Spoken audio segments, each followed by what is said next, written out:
So, welcome back. We now look at a few decision models. So, as I said earlier, these decision models make use of mathematical routines. It can be differential calculus, it can be the mathematical programming, or it can be the statistical decision theory or the Bayesian analysis, or you can make use of the game theory. So, what I am going to explain to you in this class is these four. One is the decision models making use of differential calculus, then mathematical programming, then statistical decision theory, then the game theory. I will explain this taking simple examples. You take an equation z equal to this 56,000 minus 56,000 plus 1200 p minus 4 p squared. Now, suppose you are given this type of an equation and you are asked to find the price where price p that maximizes profits, p always greater than 0. So, how are you going to do that? You are going to look at dp by dz, d squared p by dz. When you are looking at dp by dz and d squared by p by dz, you may end up with a situation when you solve this equation that at the price of 150 your profits will be maximum. So, when the price of the product is priced at 150, you are likely to get the maximum profits, that is Z. So, this makes use of differential calculus to get this. So, take the first differential, the second differential, make it equal to 0, you will get this value. The second one is where we make use of mathematical programming. I have taken a mathematical programming makes use of an objective function. What is this objective function? You, for the same profits, you say you identify two variables which are likely to affect the profit. Say for Z, that is a profit. Suppose you construct this equation Z is equal to 10A plus 20D, where A stands for advertising, D stands for distribution, that is the amount of money. How, because the numbers are very small, I am taking it in dollars. Okay. So, suppose your A plus D is less than or equal to 100, these are the constraints. So, this is the objective function Z is equal to 10A plus 20D, subject to the constraints that A plus D should always be less than or equal to 100, A should always be greater than or equal to 40, that is the amount of dollars you are going to put on advertising should be always more than 40, but it cannot go beyond 80, that is less than or equal to 80. Similarly, your D should always be greater than or equal to 10, less than or equal to 70 for a typical situation. Now, when you solve this taking these types of scenarios, you can solve it very simply. So, 10A plus 20D, how much you should get? You may find that by putting different values, you may easily come to the D less than or equal to 70 is the next this thing.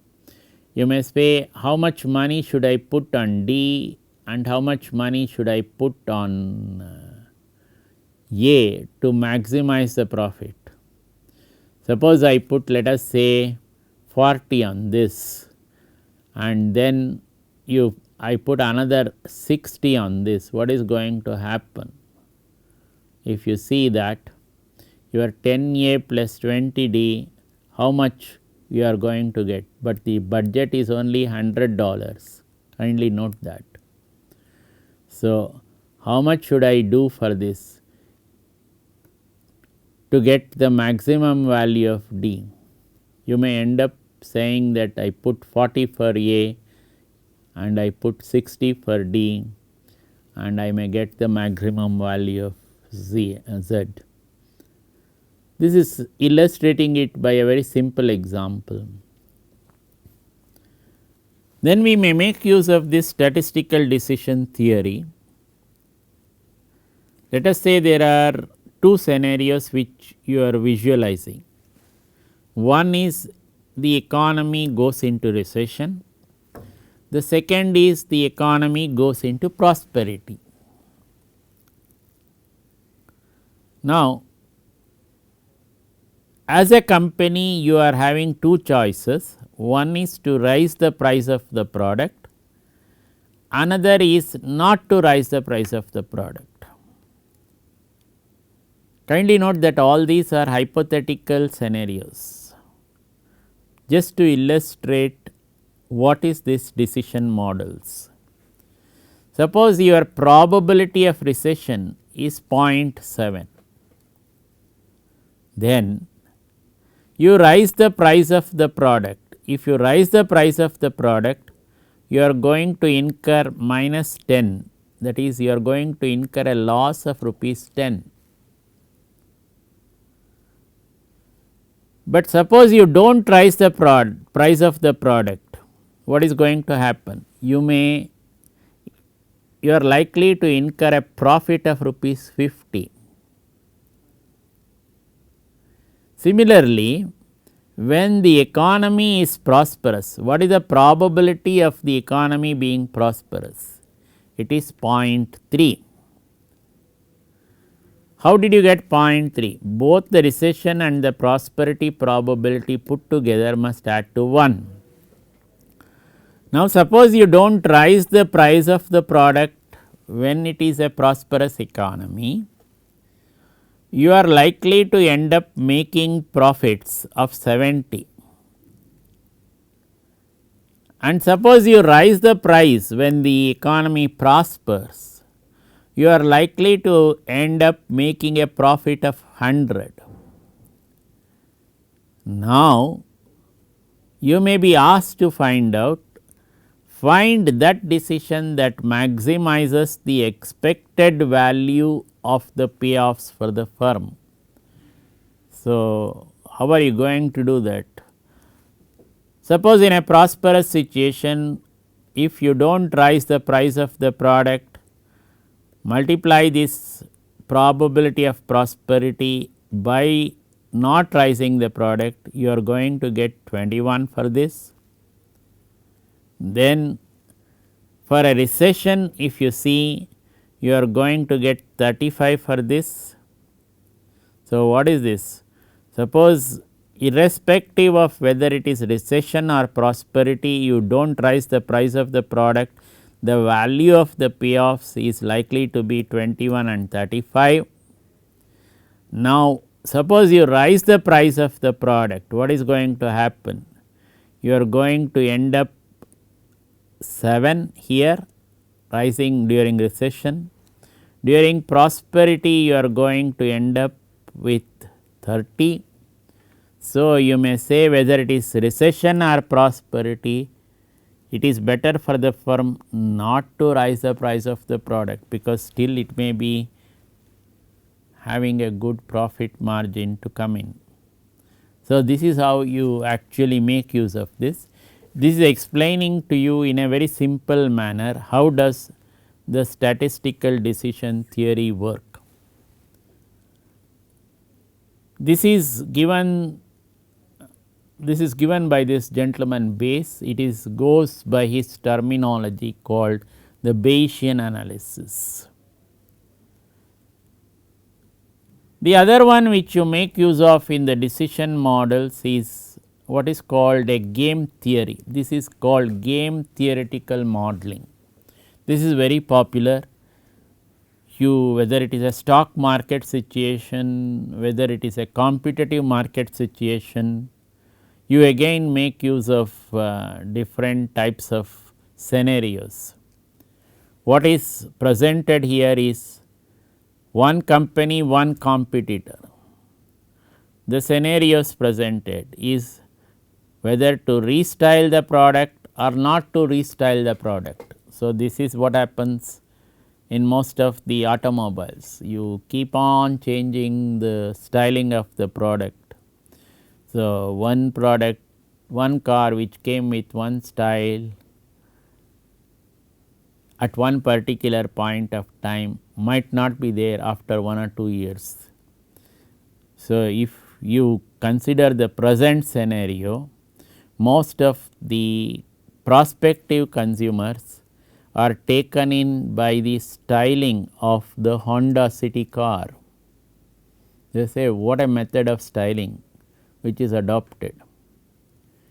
So, once a particular styling for a product comes in, it lends itself to imitation by other players who are competitors in the marketplace. So, they will change it, rehash it very slightly, come out with different styling characteristics which will again appeal to the customer, the hope of appealing to the customer. Suppose you are the company and you do not restyle your product, the competitor also does not restyle his product. What does that scenario tell you? Both of you are where you were. He is also not restyling, you are also not restyling, that is you make 0. So, there is no change that is taking place. Suppose you restyle, but the competitor does not restyle. You restyle the product, that is your product, but the competitor does not restyle the product. Then you make 20 rupees profit, let us say. Suppose you restyle and the competitor also restyles, then both of you may end up making 5 rupees profit. Suppose you do not restyle and the competitor restyles, he may end up making 10 rupees loss. Suppose this is the type of scenario which gets presented. Okay. As a company, when are you very well off? That is, you restyle, the competitor does not restyle, but normally does not happen. Kindly note that. The competitor will not allow you to run away with 20 rupees profit. So, you restyle and competitor also restyles, both of you may end up making up with 5 rupees profit. This is probably the best scenario, both of you, where both of you are at an advantage. So, this is characterized by this expression, I am okay, you are okay. So, this is go back to the Indian mythology. So, normally we say that Lord Vishnu is sleeping on this Adishesha. So, Adishesha having so many heads on this. So, in front of Lord Vishnu is this big beast Garuda, okay, who is paying his respect. So, to the Lord. Lord is in Yoga Mudra. This Lord being in Yoga Mudra, Garuda pays his respects to Lord Vishnu. At that time, so it is said, this Adishesha taunts Garuda how are you Garuda? Are you okay? For which Garuda replies, what is the reply? Both of us are okay when we are at this place. So, that is when the Lord is sleeping on you, you are also okay. When I am paying respect to the Lord sleeping on you, I am also okay. So, you come when you come out on your own and I also come out of on my own, both of us are not okay. That type of scenario more or less counted almost to explain this I am okay, you are okay concept. Okay. So, this is game theory. So, this is what these are the different types of models that we use for this. Then we look at some graphical models for analysis. One of the graphical models for analysis is what is called the logical flow diagram. What is this logical flow diagram? Again look at note that all these models are looking at the price of the product, the competitor, what is he doing. So, you are starting with this scenario of the flow, you choose the competitor. Now, is the competitor going to cut the price of the product? Suppose you come to a scenario where you say he is not going to cut the price of the product. So, you move to this is called branching. Now, suppose you say the competitor cuts the price of the product, the flow leads you to tabulate, oh, by how much is he cutting the price of the product. Then you are going to move to this is called looping, where you say is he the last competitor. Suppose you say yes, then this flow ends here. Suppose you say no, it again comes back to choose the next competitor. Okay. So, this is where you make use of in a logical flow diagram two aspects, one is the branching and second is the looping to find out what should be your action. When the competitor is cutting the price, should you also cut the price or not cut the price? So, you make use of this flow. So, in other words, marketing is becoming more and more complex. It is not very simple as it used to be. Why it is becoming more and more complex? Because the competition in the marketplace has become intense. We are making use of so many mathematical routines, we are making use of so many computational routines to solve the different types of scenarios a marketer may be faced in. The second one which we make use of is what is called the network planning diagram.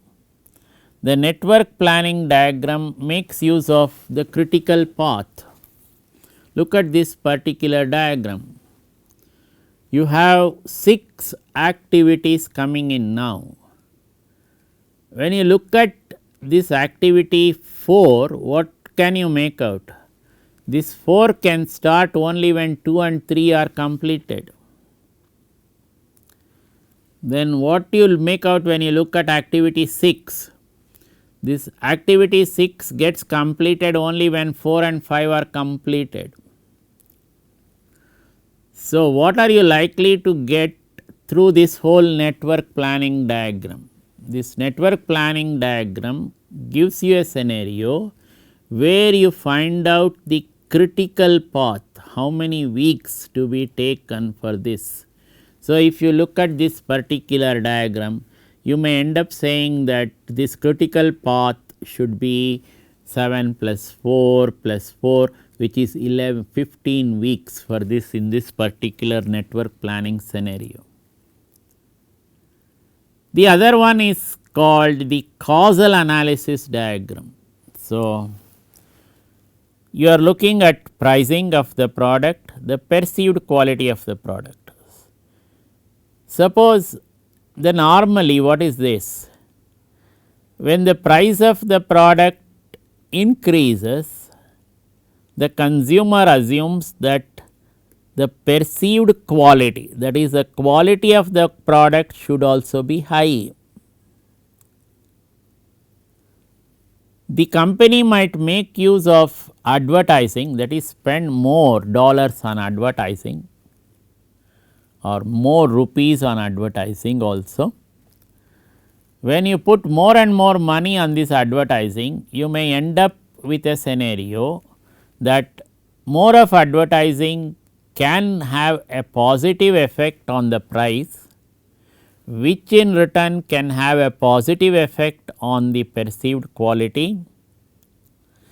Then when you increase your advertising expenditure, it is likely to have a positive effect on the demand for the product, and when the perceived quality is assumed to be very high, you are likely to end up with a scenario where the demand for the product is also increasing. This is called the causal analysis diagram. What is the cause for a particular scenario to be coming in?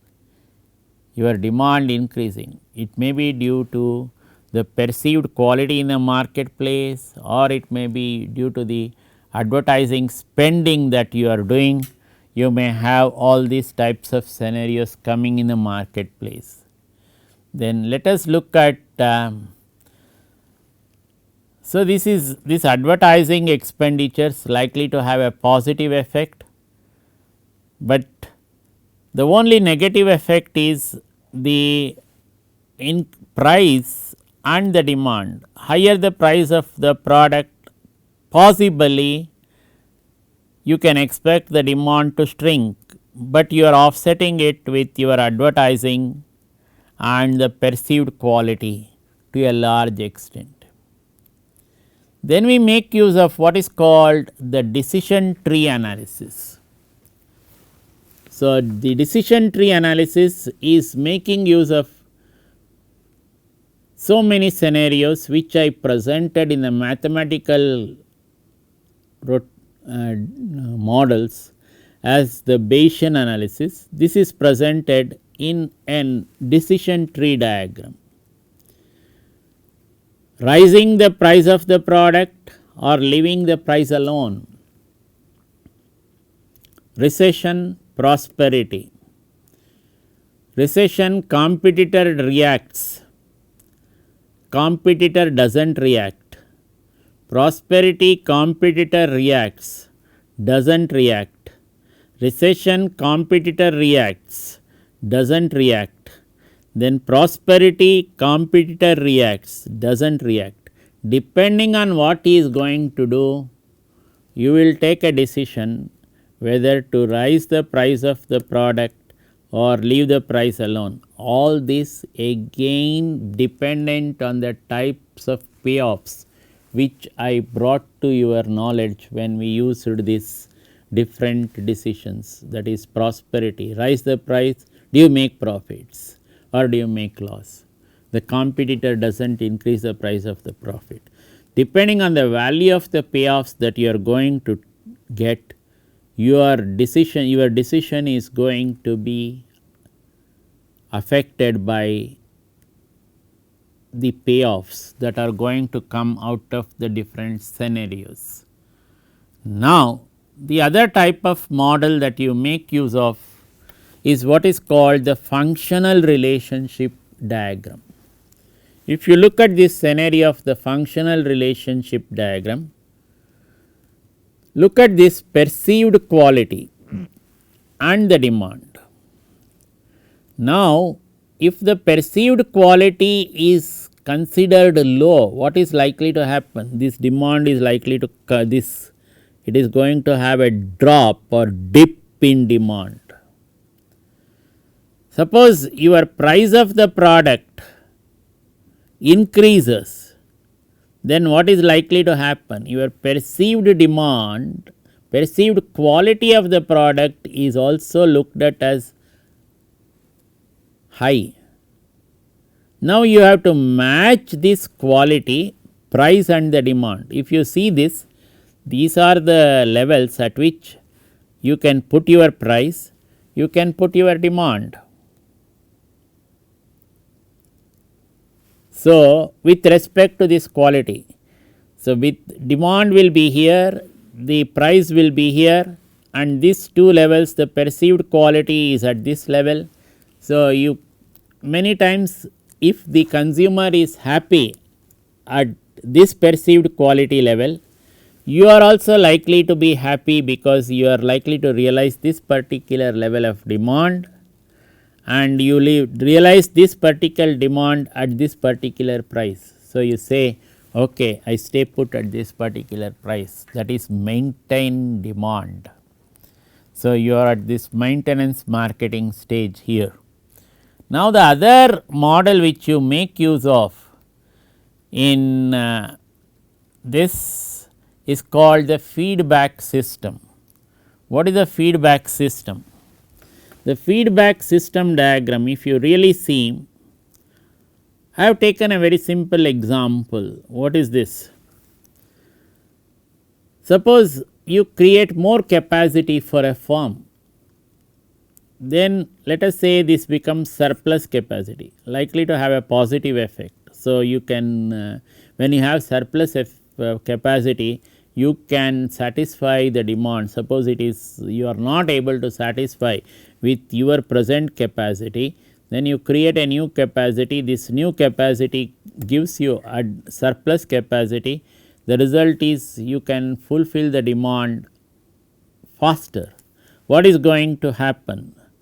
You are likely to have a positive effect on freight alliance, and possibly these profits may increase due to this new capacity getting created. But what is likely to happen on the with respect to the freights? The freight alliances are going to increase, it may cut into your profits a little, but the surplus capacity which you are going to create is likely to increase the demand for freight also, that is freight alliances might become more.